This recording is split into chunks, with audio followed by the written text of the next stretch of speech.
Hi, this is Kimberly, your virtual esthetician. I wanted to give you a tip. Now, I've worked in Southern California for 20 years, so I'm talking specifically for the climate in a dry climate, any dry climate. Everybody is so enamored with all these clay masks, and I understand some of them are very good. Some of them are gratuitous, and some of them are a little too strong, and that's because the air is so dry. Now clay, you can see what clay looks like. It will pull hydration away from your hands. You can see kind of cracked. Usually clay is found in dry climates. So when your skin is red and irritated and you have, already some acne, we're thinking that somehow the clay mask will pull all the will detox, and that's a little rough. Some clays, if it makes you more red or you feel itchy when you use a clay, you're doing it wrong.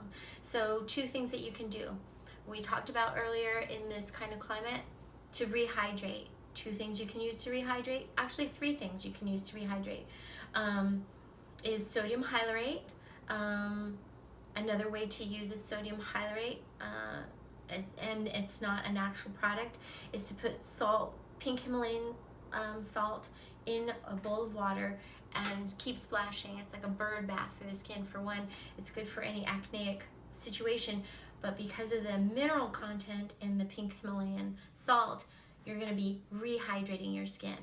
Another way is to use a hyaluronic acid or an HA, and that's going to hydrate and calm down the skin, so then when you use a clay mask, it's not going to over dry. You should never get red, and you should not feel itchy. If those things are happening, it's too strong and you haven't rehydrated your skin's too dry to be using that clay mask. You can always add aloe, a pure aloe, an aloe gel. Don't get the janky one from, Rite Aid. Get real aloe, spin it around in a blender and put that in your mask, or put it on your face and then put your mask over it. Very important, or else it's not helping. It's actually it's doing the exact opposite you want it to do for your skin. A lot of times people are using also those peel masks, and charcoal is like the big word about town. Use charcoal for this and brush your teeth and do this with it. Charcoal's fine, but again, in the dry climate, you can use it, but the skin has to be hydrated. It can't release toxins unless it's hydrated.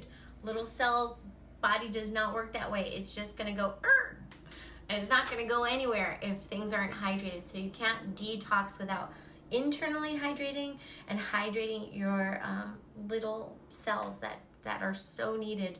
You can even hear it in my voice. It's just dry today.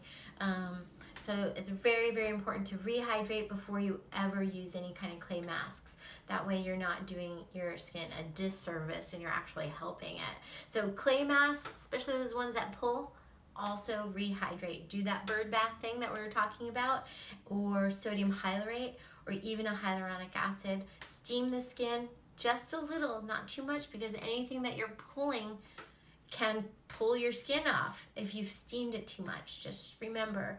So just be careful. You can have it somewhere between it's pliable and dry, not bone dry, but just a little bit pliable, and then those things, then you can get all those pores lifting and pulling out actual toxins with one of those peel off masks.